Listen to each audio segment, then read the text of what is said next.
What is up, everybody, and welcome back to the channel. Gyokeres absolutely furious, and I mean, can you really blame him? We're going to get into that and more, but again, welcome back to the channel. Wezont Talks. We're an American Talks football, and in this case, it is Manchester United.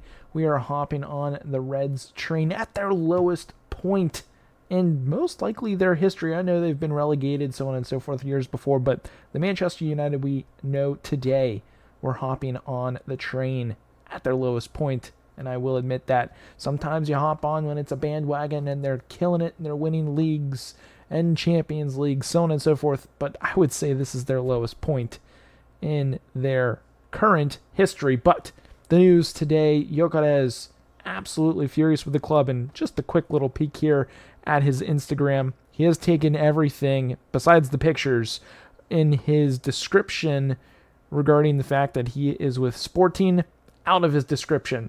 Do with that what you will. I know players here in the States do that all the time in the NFL, in the NBA. Don't really see that in MLB or NHL, but you do see it a little bit when players are a little disgruntled with their team and club. And Gyokeres is in that right now. One of the funny things here that we'll start off with, which I think is absolutely ridiculous, reported by Sky Sports, and this was as of today of recording this, but you guys watching this tomorrow or now in the future today, Manchester United have made an initial approach to Victor Gyokeres through intermediaries. The club is studying the terms of a potential deal.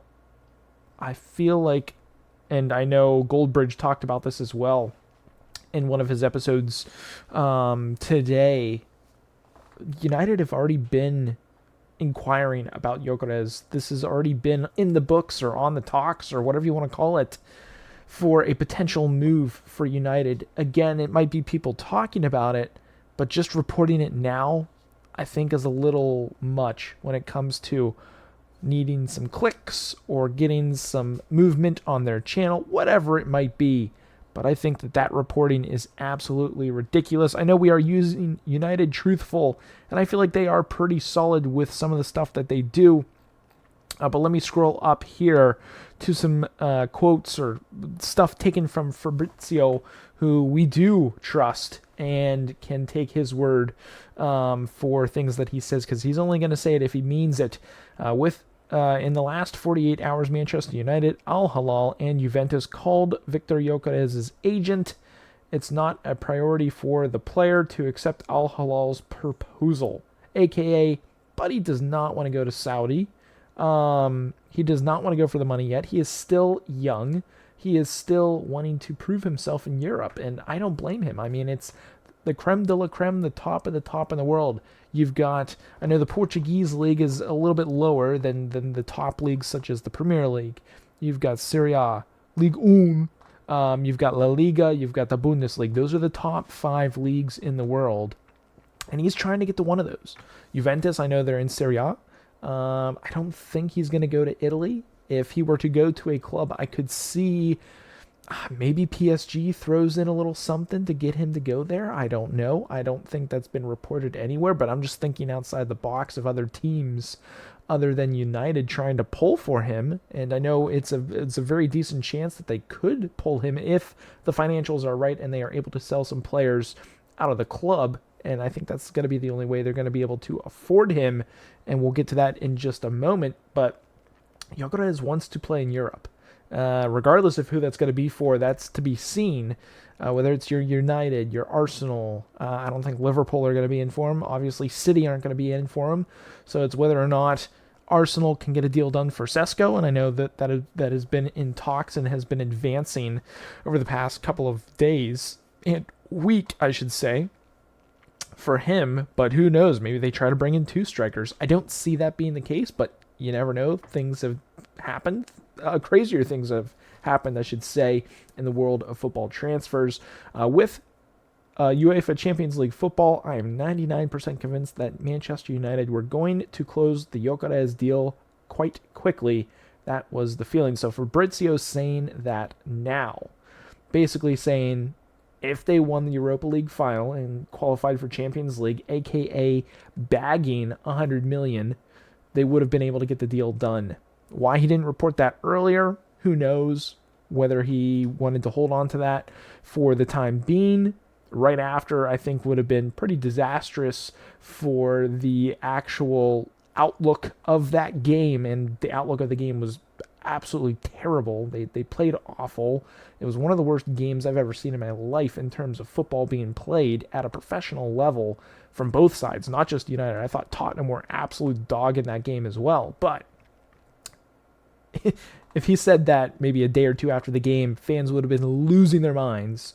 And I think that would have stirred up enough where Gyokeres isn't even thinking about Manchester United at that point in time. But maybe, just maybe, he wants to play for his old coach and knows, I mean, it's Manchester United. They are such a historic franchise in the world of football. I mean, when you think about historic teams, you can just, Premier League, I think of Liverpool, Arsenal, United. Those are like the three big ones right off the hop. You can throw the Chelseas, the Man Cities for recency bias, so on and so forth in there. When you look at the French league, you got PSG, Marseille, Lyon, and maybe Monaco, because Monaco have developed players. In Italy, you've got AC Milan, you've got Inter Milan, you've got Napoli, you've got Roma. Those are four teams. Juventus, I almost forgot them. That's five right there. You think of Spain, it's really Real Madrid, Barcelona. You can throw Atletico in there as well. You could throw in Valencia possibly as another team. Real Sociedad as another potential. Bilbao, Seville. I always screw that pronunciation.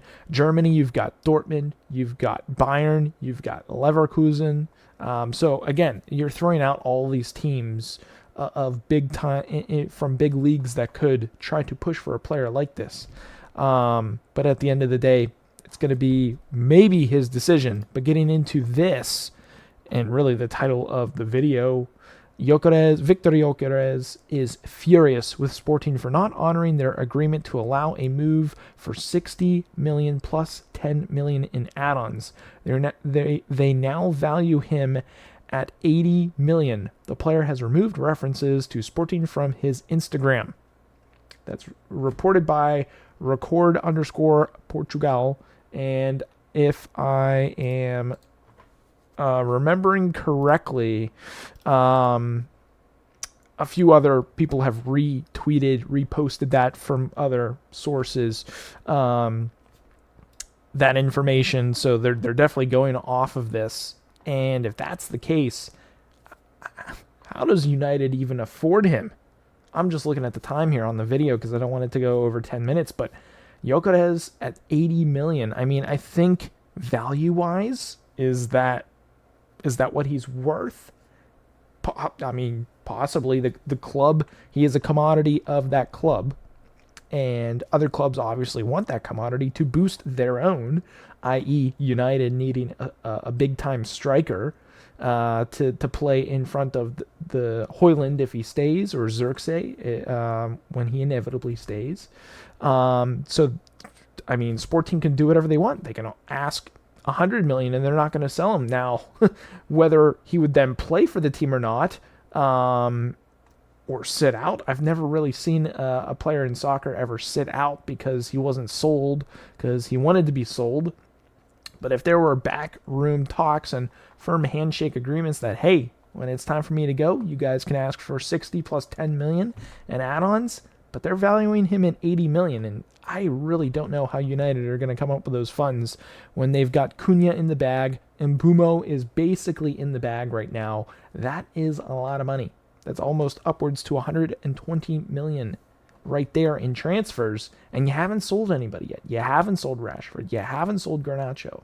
You haven't sold potentially Højlund. You haven't sold Sancho. You haven't sold Anthony. I always forget about him because it's like, oh yeah, he's never coming back. He's still a United player, so they need to make some sales before I think they're going to be able to get the deal done for Gyokeres. And is that going to take too long to then miss out on him? We'll have to wait and see, but I want to know what you guys think down below in the comments. Is he right for being mad at Sporting for doing this to him, or are Sporting in the right asking that much for him? Only time will tell who is in the right, but I want to know your guys' comments.